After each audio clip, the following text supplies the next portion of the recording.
Hello students. आज हम पढ़ रहे हैं इंग्लिश लिटरेचर चैप्टर 1, जो कि हमारी न्यू क्लास के लिए चैप्टर 1 अब स्टार्ट होने वाला है न्यू सेशन। तो उसके लिए हम पहले से ही इसकी रीडिंग कर लेते हैं। तो पहला चैप्टर है हमारा इंग्लिश लिटरेचर में first man on the earth. Students, तो इसकी हम इंग्लिश रीड करेंगे और साथ में इसका मीनिंग भी समझेंगे। The story is very interesting.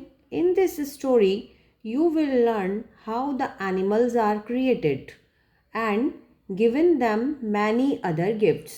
इस स्टोरी में हम यही पढ़ेंगे कि एनिमल्स कैसे बने और उनको और भी अलग अलग तरह के कितने गिफ्ट्स कैसे मिले.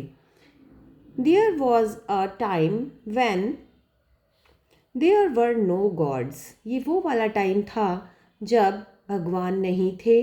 Heaven and earth alone existed. और स्वर्ग और धरती बस यहाँ पर अस्तित्व में थे, यानी कि उन्हीं का ही बस वो ही इस धरती मतलब वो ही थे एक साथ. They were the first parents who gave birth to the gigantic titans. तो अभी यहाँ पर लिखा है कि वो ही पहले पेरेंट्स थे जिन्होंने जाइगेंटिक टाइटन्स को बर्थ दिया. For ages the Titans ruled the world, but at last the gods who were the children of the Titans rebelled and overthrew them. तो बहुत लंबे समय तक टाइटन्स ने राज किया पूरे संसार पर, लेकिन आखिरकार भगवान आए और वो इन टाइटन्स के बच्चे थे. Titans rebelled and overthrew them. Titans उन्होंने बदला लिया और टाइटन्स का राज को ख़त्म कर दिया, उनके ऊपर अपना राज कर लिया. किसने? गॉड्स ने. ठीक है. It was then that Zeus became supreme ruler of the universe and his wife Hera became the queen of heaven. फिर क्या हुआ कि उन्होंने उनको यहाँ से भगा दिया, यानी कि उनका ख़त्म कर दिया, या फिर जो भी उनका अस्तित्व ख़त्म हो गया टाइटन्स का. और इट वाज देन दैट कि फिर क्या हुआ कि ज़्यूस सुप्रीम रूलर बन गया, मतलब उसी का ही पूरा साम्राज्य हो गया, वही शासक बन गया और पूरे यूनिवर्स यानी कि पूरे ब्रह्मांड का. और उसकी वाइफ जो हेरा है वो रानी बन गई पूरे ब्रह्मांड की. ठीक है. Now as yet there were no man on the earth. लेकिन अभी तक कोई भी इंसान धरती पर नहीं था. So the gods decided to make still another kind of creature and they chose Prometheus for this task. तो फिर गॉड्स ने डिसाइड किया कि चलो कुछ एक अलग तरह का क्रिएचर बनाते हैं, जो कि उन्होंने प्रोमेथ्यूस को चूज़ किया इस काम के लिए. Prometheus sped from heaven down to the earth. फिर क्या हुआ? प्रोमेथ्यूस जो है वो धरती के लिए निकल पड़े और वहाँ से मतलब उड़ के वो नीचे धरती पर आ गए. Then he took clay and mixed it with water, kneaded it and shaped it and in the likeness of the gods. उन्होंने उस एक मिट्टी ली, उसको पानी के साथ मिक्स किया, गूंदा और उसको एक शेप दे दिया, जैसे कि गॉड्स की तरह से वो दिखाई देने लगा, शेप ऐसे दे दिया उसको. Thus man was born. और इस तरह से इंसान पैदा हो गया. He had the image of a god. उसकी जो इमेज थी वो गॉड जैसी थी. Then Prometheus thought, what gift shall I give this work of my hands to make him superior to the rest of the creation? तो Prometheus ने सोचा कि मैं क्या गिफ्ट दूंगा अपने इस काम को, कि जो मैंने अपने हाथों से ये ऐसी एक पावर बनाई है, तो आगे इसके लिए मैं इसको क्या एक ऐसा कि मैं इसको बहुत श्रेष्ठ बना सकूं, अच्छा बना सकूं, सुपीरियर. इस क्रिएशन को मैं ऐसा क्या करूं. और his brother Epimetheus had already given the great gifts, strength, courage, cunningness and speech to the animals. उसके भाई एपिमेथ्यूस ने पहले से ही दे रखा था गिफ्ट, क्या क्या? ताकत, बहादुरी, चालाकी और एक तेजी एनिमल्स को दे रखी थी।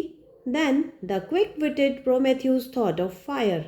तो जो क्विक विटेड मतलब चालाक था प्रोमेथ्यूस, उसने सोचा कि मैं आग देता हूँ। Oh great and wonderful gift, कितना शानदार और अलग गिफ्ट होगा।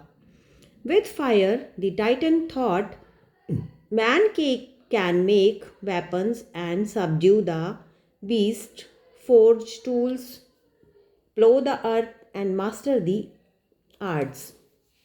उसने कहा, सोचा मतलब कि फायर के साथ जो मैन है वो अपने हथियार बना सकते हैं, जानवरों के को वश में कर सकते हैं और टूल्स बना सकते हैं, वो अलग अलग तरह के शार्प टूल्स।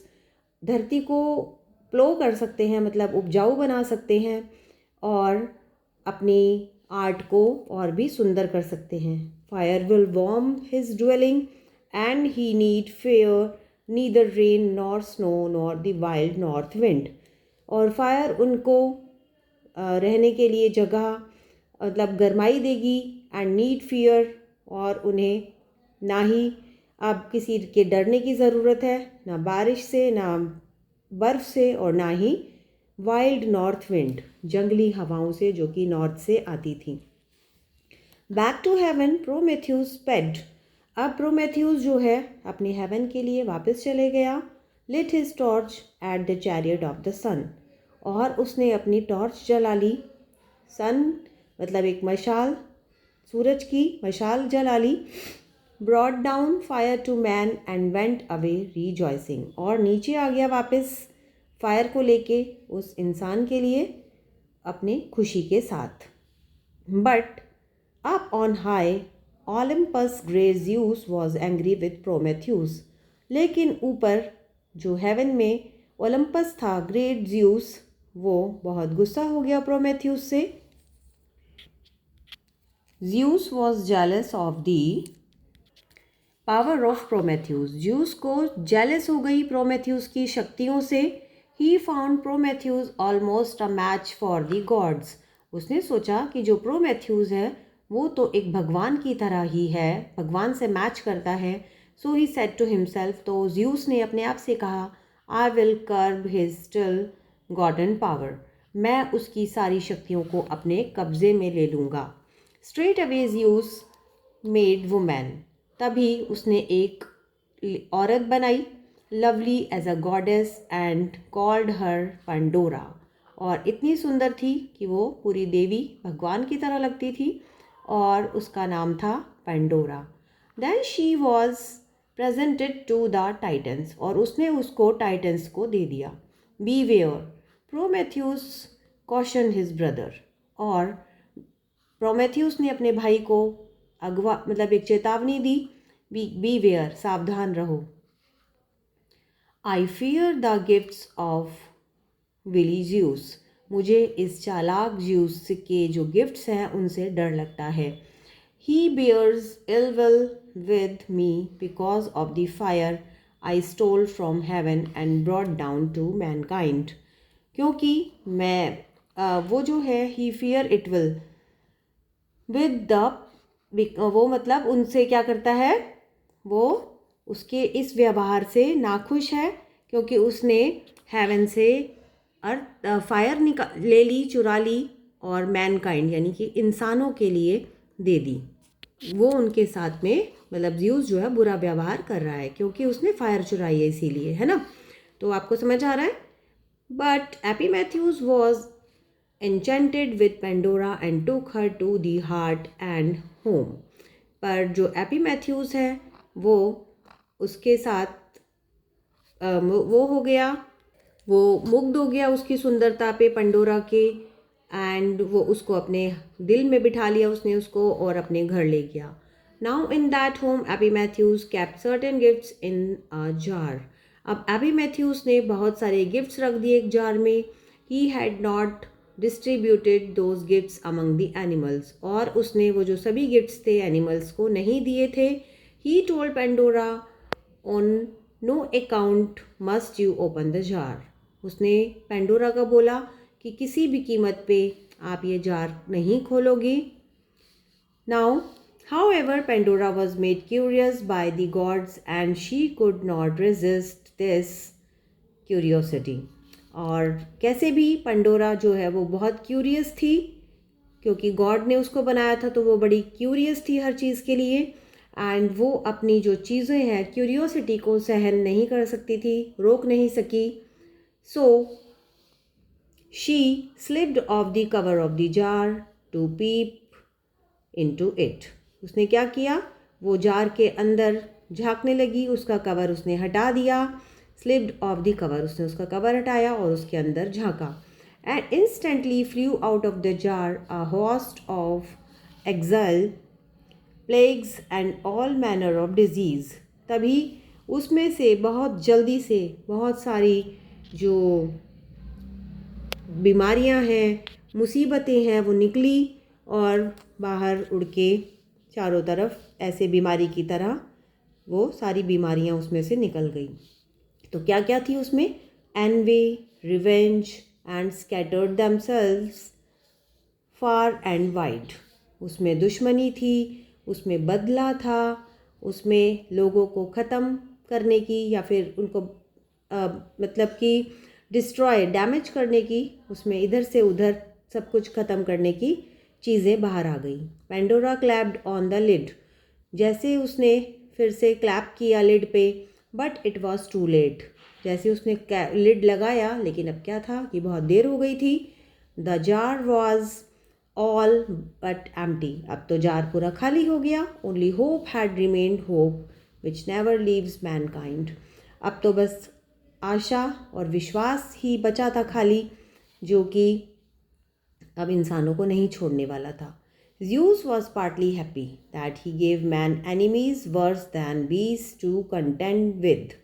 लेकिन ज़्यूस जो था इस चीज़ से बड़ा खुश हुआ, और उसको ये खुशी इसलिए मिली क्योंकि उसको पता चला कि उसके जो इंसान हैं उनके दुश्मन अब धरती पर आ चुके हैं. But still he could not forgive Prometheus. लेकिन अभी भी वो प्रोमेथ्यूस को माफ़ करने वाला नहीं था. The thief who stole heaven's fire shall be punished as his love of man deserves, Zeus declared. Zeus ने डिक्लेयर किया, बोला कि जो वो थीफ है जिसने आग चुराई है हेवन से, उसको सज़ा ज़रूर मिलेगी, क्योंकि उसने अपना प्यार दिखाया है जो लोगों के प्रति. He shall be chained to the highest rock of Mount Caucasus, where man can never climb. उसने क्या सज़ा दी? उसने कहा कि वो सबसे ऊंची जो चट्टान है जहाँ पे कभी भी कोई आदमी नहीं चढ़ सकता, कॉकेसस जी, ठीक है, तो ऐसी चट्टान पे उसको जाना होगा. Scorched by the sun he shall lie and groan and I will cause a, जिससे कि वो वहाँ पर जाए, और सन इतना तेज होता है वहाँ पे उस चट्टान पे कि वो झुलस सकता है उस सन की गर्मी से, और वहाँ पे वो दर्द से कराएगा. तो and I will cause a vulture to prey upon his liver which shall grow again as fast as it is devoured. तो वो एक वल्चर को उसको लीवर खाने के लिए उसका शिकारी बना देगा, मतलब वल्चर को शिकार, और उसको शिकारी हो जाएगा उसका, और वो उसे उसके लीवर को खा जाएगा.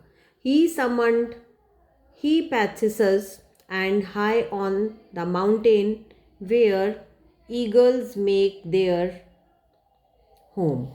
तो क्या किया उसने? और उसने आज्ञा दी, ऑर्डर दिया हेफेस्टस को कि वो जाए वहाँ पे. एंड हाई ऑन माउंटेन्स, जहाँ पे ईगल्स का घर था, बहुत ऊंचे ऊंचे पहाड़ों पर जहाँ पे चीलें रहती थी. And heaven's lame smith riveted Prometheus to the rock. और जो हेवन का लंगड़ा स्मिथ था, उसको वो प्रोमेथ्यूस को रॉक पे ले गया, चट्टान पे. There Prometheus was hung in chains. वहाँ पे प्रोमेथ्यूस को चेन में बांध के लटका दिया गया. But he neither groaned nor begged for pity. पर ना ही वो रोया, गिड़गिड़ाया, और ना ही उसने दया की भीख मांगी. Then Prometheus ये हो गया neither did he regret for what he had done for bent his knees before the tyrant. And ना ही उसने कोई रिग्रेट किया, ना ही उसको ज़रा सा भी कोई दुख हुआ कि उसने क्या किया है, और ना ही वो अपने घुटनों पर बैठा। बिफोर द टायरेंट, उस राक्षसों के सामने, मतलब उन दुष्टों के सामने। The rock, the vulture and the chain, all this he endured and showed his agony to none. जब द रॉक, द वल्चर, चाहे वो चट्टान हो, चाहे वो गिद्ध हो, चीले हों, या फिर वो चेन, उसने किसी को भी अपना दर्द नहीं दिखाया किसी को भी, और उसने अपने अंदर पेशेंस को शो किया, किसी को भी अपना पेन नहीं शो किया। तो ये स्टोरीज़ की हमने हिंदी की। आपको नहीं समझ में आई है तो आप मुझे कमेंट करके बताइए कोई भी बात, मैं आपको दोबारा समझाऊंगी। और लाइक करिए वीडियो को, शेयर करिए अपनी फ्रेंड्स के साथ, क्योंकि ये पहला चैप्टर है, आपके न्यू टर्म में आने वाला है, तो ज़रूर देखिएगा इस वीडियो को।